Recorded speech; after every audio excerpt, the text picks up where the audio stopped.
El mundo en general suele tener un entendimiento un poco extraño del concepto de una demanda, de los criterios que se pueden tomar en cuenta para presentar una y del tipo de compensaciones o sentencias que se pueden pedir a cambio. La persona promedio no tiene absolutamente ni idea de bajo qué circunstancias puede tratar de perseguir legalmente a otra persona o una organización, ni mucho menos el tipo de compensaciones que son mínimamente razonables de pedir dependiendo del tipo de demanda que estés tratando de poner.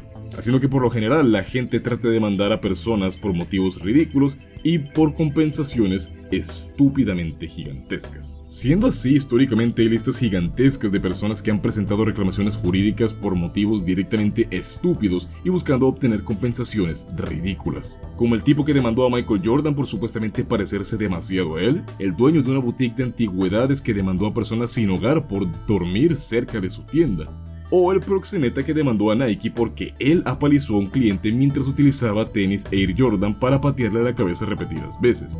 Y todos esos casos no son hipotéticos, son 100% reales. Casos que, como es de esperarse, no han tenido resultados favorables para los demandantes. Eso sin mencionar las incontables personas que a través de engaños y chanchullos como usar desodorantes o perfumes y luego demandarlos por publicidad engañosa, o las cientos de personas que tratan de sacarle dinero a establecimientos lastimándose a propósito en las instalaciones o poniéndole algo asqueroso en su propia comida. Sin embargo, una de las, digámosle, categorías de demandas extrañas que la gente menos suele entender son las demandas por plagio, violación de derechos de autor y propiedad intelectual. Y al menos un par de veces cada año se suele hacer noticia algún tipo de demanda masiva en contra de alguna compañía, un producto o algún individuo particular al cual acusan de estar plagiando la propiedad intelectual de alguien más, algunas disputas con menos sustento que otras. Pero eso es hoy en día, en el que todo se hace viral, todas las noticias llegan a todo el mundo y enterarte de cualquier acontecimiento es cuestión de unos segundos. Pero hubo una ocasión, hace casi 20 años, en una época de un internet muy primigenio, en el que un caso en el que un usuario independiente llevó a la corte a una enorme compañía multinacional que incluso en ese entonces se hizo noticia, pero no porque fuera un caso sumamente importante o porque hubieran involucrados importantes, sino por lo extremadamente ridículo de su premisa. Si te interesa conocer la historia de aquella ocasión en la que un animador independiente de internet demandó a una compañía por la propiedad intelectual de un stickman, quédate en este video, pues esta es la historia del caso Xiao Xiao, la demanda más ridícula de la historia de internet. Pero antes de comenzar, un mensaje del patrocinador de este video. Este video ha sido posible gracias a 1xBet. 1xBet es una casa de juego en línea la cual te ofrece opciones para participar en juegos y apuestas, tanto los que forman parte de sus propias plataformas como en eventos deportivos en la vida real. 1xBet es una de las plataformas más relevantes y populares de su tipo, debido a todas las facilidades que te da tanto a la hora de debitar como acreditar tu cuenta, al igual que estar disponible en muchos países, incluido toda Latinoamérica. Y si al ingresar por primera vez utilizas el código DOTG1X, obtendrás un 100% de bonificación, o sea que cualquier monto que tú acredites a tu cuenta te lo va a valer para literalmente el doble. Siempre antes de utilizar estos servicios recuerda corroborar las normas con respecto a tu región y jugar de manera responsable y solamente si eres mayor de edad. Muchas gracias a 1xBet por patrocinar este video y sin más por el momento, comenzamos.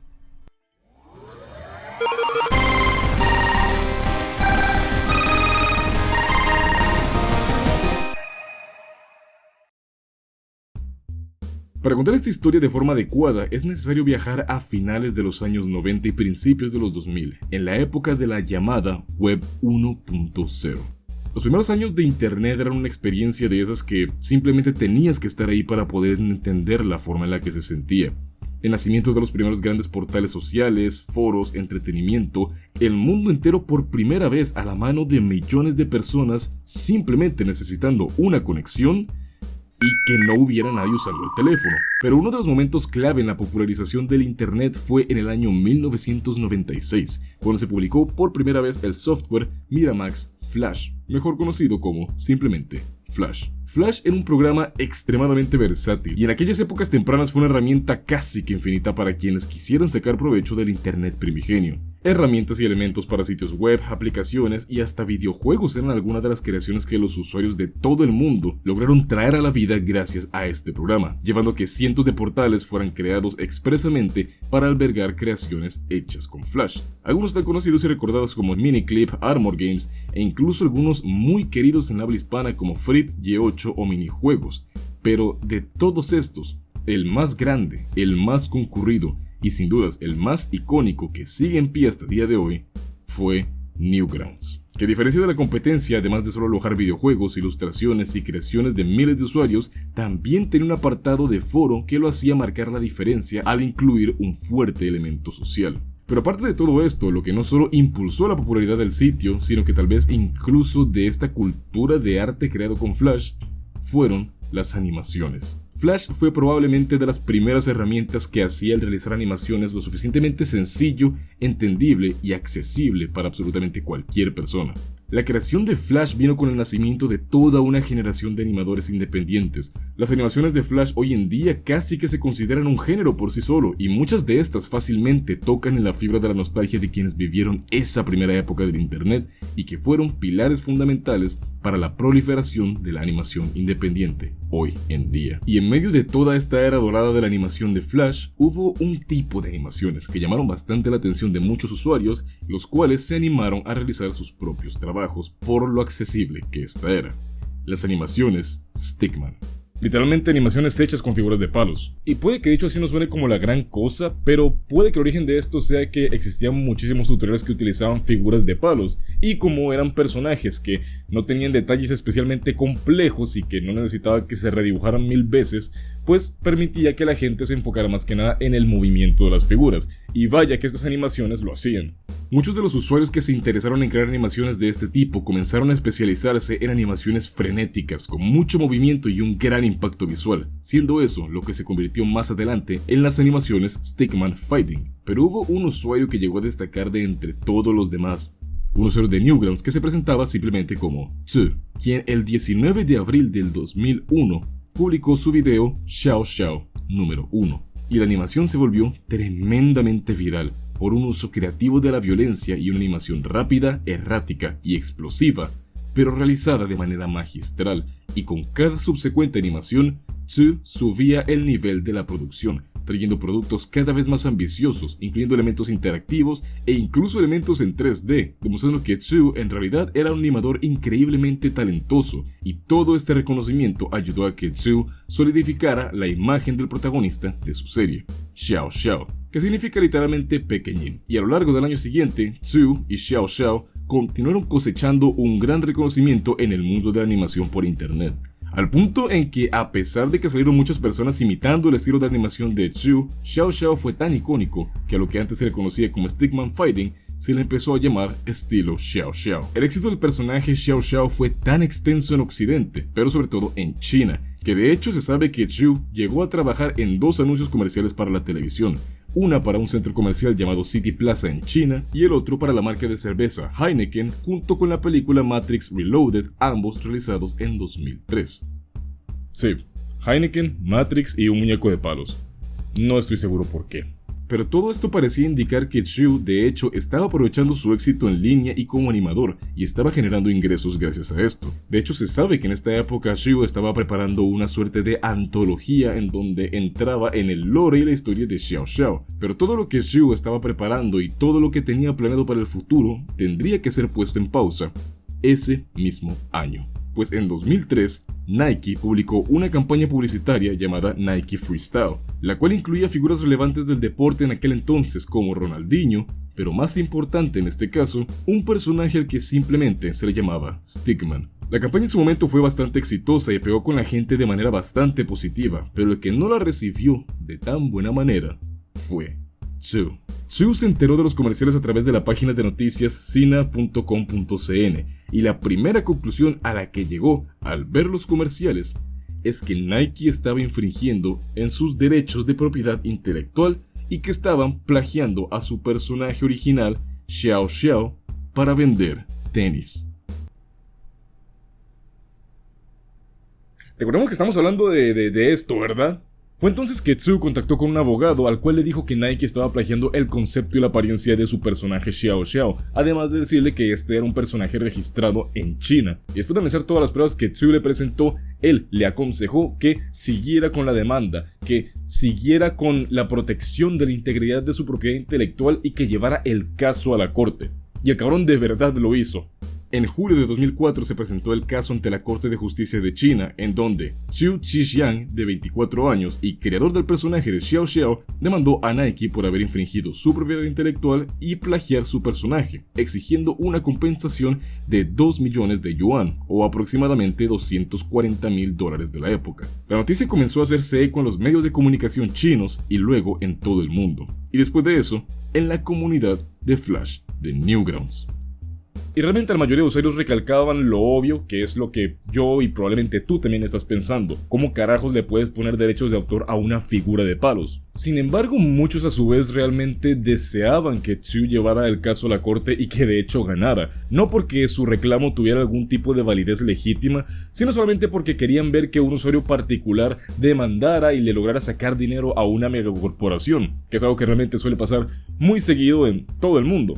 Pero también a su vez la mayoría estaba consciente de que la demanda realmente era una pendejada y que Zhu probablemente lo que quería era solamente conseguir dinero fácil.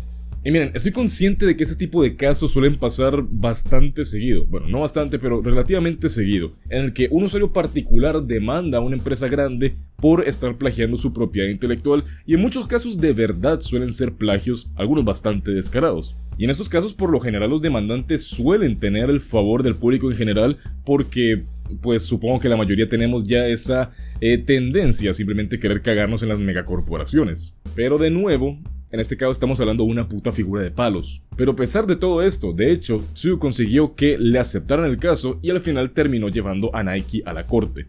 Y aunque puede ser que lo que voy a decir suene un poco raro, por no decir racista, pero creo que no es sorpresa para nadie el hecho de que al menos en ese entonces las cuestiones legales en China con respecto al copyright de los derechos de autor eran un poco flojas.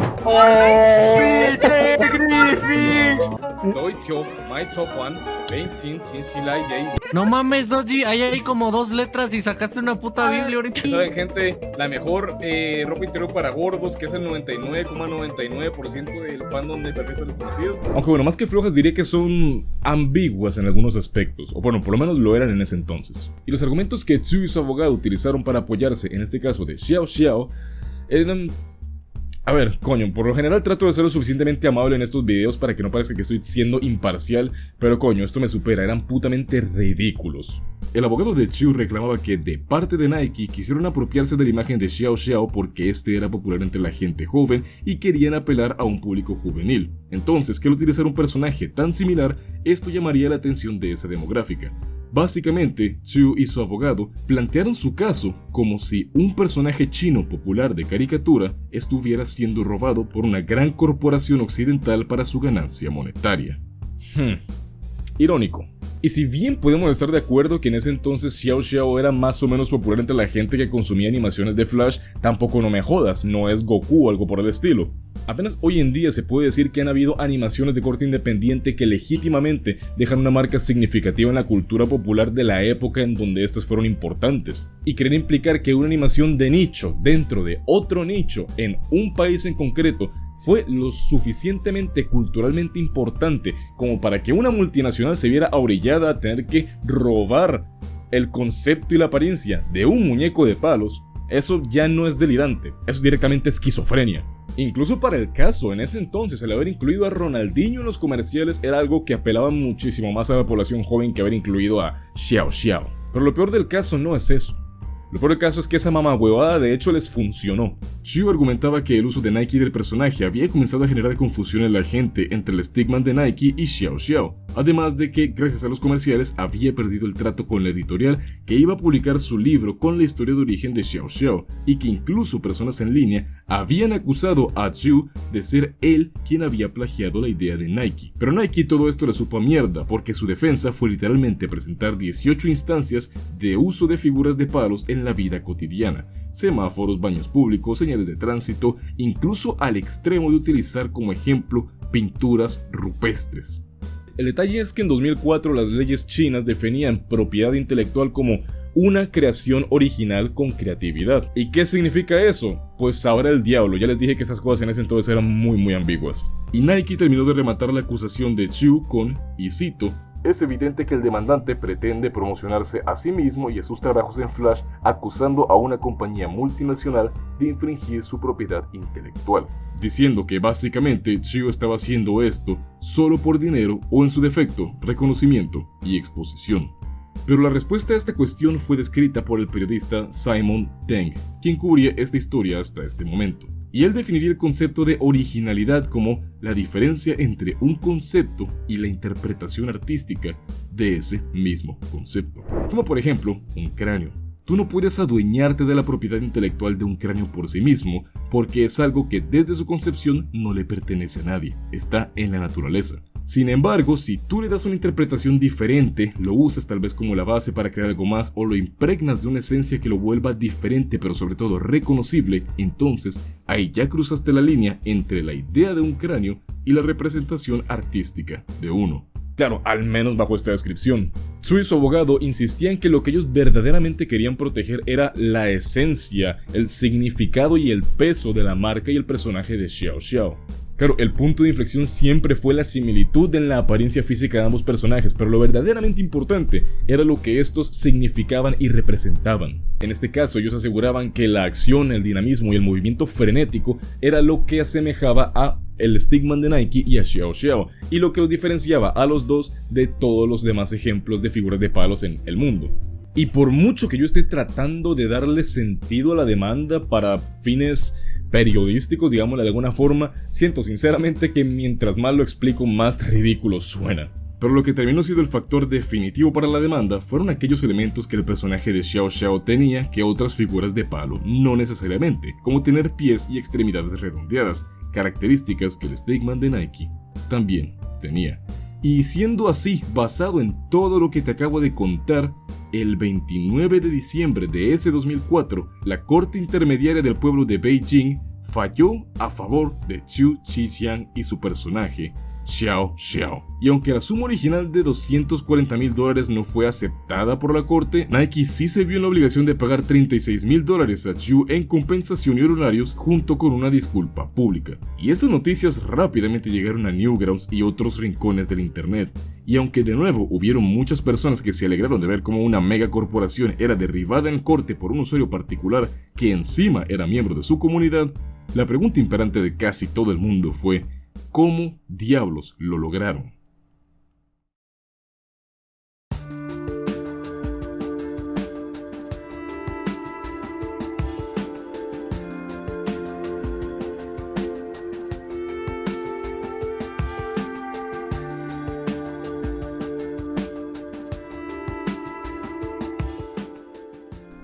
Lo que se cree de manera más extendida es que, como es común, lamentablemente, en temas de internet, cultura popular y nuevas tecnologías, las cortes de justicia, magistrados y demás personajes en puestos jurídicos y judiciales no tienen mucha idea de nada porque seguramente son una bola de vejestorios. Entonces, aprovechándose de esto, el abogado de Zhu logró convencer al jurado de que Xiao Xiao era efectivamente tan popular como ellos decían, especialmente en China, al punto en que de hecho bajo esa narrativa tendría sentido que una marca tan grande, importante y poderosa como Nike se viera en la necesidad de utilizar al personaje a pesar de tener acceso a figuras tan importantes y relevantes en ese entonces como Ronaldinho o LeBron James, y los cabrones del jurado se creyeron todo esto. Sin embargo, era evidente que Nike no iba a estar conforme con este resultado. Les estaban obligando a poner en juego su dinero y su reputación por una movida de dinero fácil, así que casi que inmediatamente presentaron una apelación, y por supuesto que se les fue concedida. Pasó casi un año, hasta noviembre de 2005, cuando el juicio fue retomado, y literalmente Nike solo necesitó presentar un argumento para contrarrestar el veredicto original, siendo que el Stickman de los comerciales de Nike tiene la cabeza separada del cuerpo, mientras que Xiao Xiao la tiene pegada en todo momento. Literalmente, el factor definitivo fue quien no tenía cuello. Y sí, eso fue suficiente para que Nike ganara la apelación. No solo la sentencia original de los $36,000 y la disculpa pública fue descartada, sino que Zhu tuvo que pagar $8,000 a Nike en honorarios por ambos juicios. Después de este desmadre no se ha sabido absolutamente nada de Zhu, por lo menos no de manera oficial o con una certeza al 100%. Se han rumoreado muchas cosas, pero todo esto son especulaciones y chismes, así que tómatelo con pinzas. Tetsuya se ha llegado a decir que después de todo este desmadre quedó en la más absoluta bancarrota, que se le hizo después muy complicado conseguir trabajo como animador, pues él, su trabajo y especialmente su personaje habían quedado manchados ante el público en general, ante el gremio de animadores, ante el mundo corporativo y sobre todo ante China. Pues esta noticia se hizo bastante viral incluso para la época y el man quedó como el tipo que trató de demandar a una megacorporación por el copyright de una puta figura de palos. También se dice que en realidad no se tomó para nada bien el veredicto, pues considera que Nike se marcó un actually con el hecho de que su Stickman tuviera la cabeza despegada del cuerpo.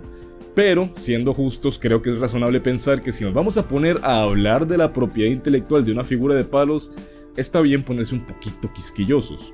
Lo último que se ha llegado a saber sobre Chu fue en 2008 cuando su página web oficial fue cerrada definitivamente, y antes de eso su última publicación fue el capítulo número 9 de Xiao Xiao en 2003, y desde haber perdido su caso nunca se supo más de Chu Qixiang ni tampoco del personaje Xiao Xiao. Me parece especialmente interesante la forma en la que sobre todo la comunidad que seguía este caso reaccionó, pasando de estar a favor de Chu solo por querer joder a una megacorporación a sentirse legítimamente decepcionados porque Chu demostró con este asunto una gran avaricia. Pues creo que es más que obvio que todo este desmadre fue un intento de conseguir dinero fácil. Muchos animadores de ese estilo salieron después de Xiao Xiao pero antes que Nike.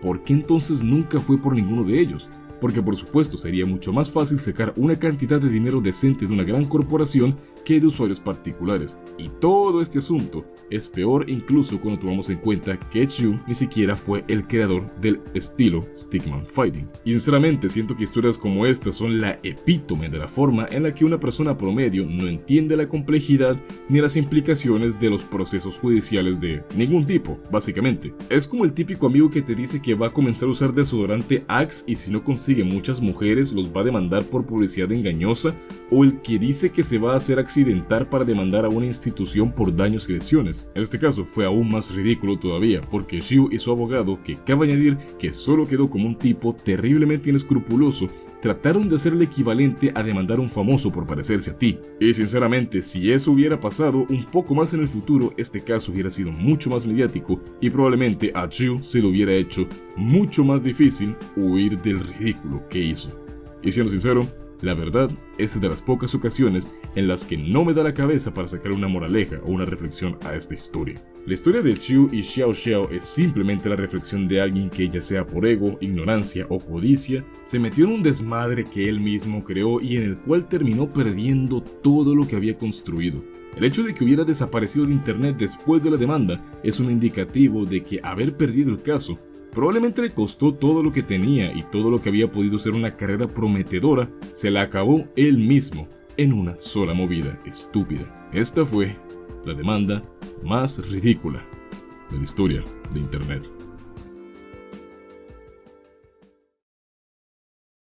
Muchas gracias por ver este video. Si te gustó, no dudes en dejar un me gusta y compartirlo. Puedes seguirme en mis redes sociales, especialmente Twitter y Twitch, en donde estamos todas las semanas.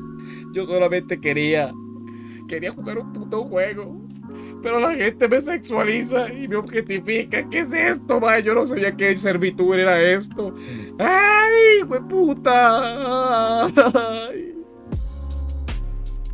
¡Hola! Nice titties. Además, puedes apoyar mi proyecto de terror Historias desde la tumba en YouTube, Spotify y Amazon Music. Los links están en la descripción.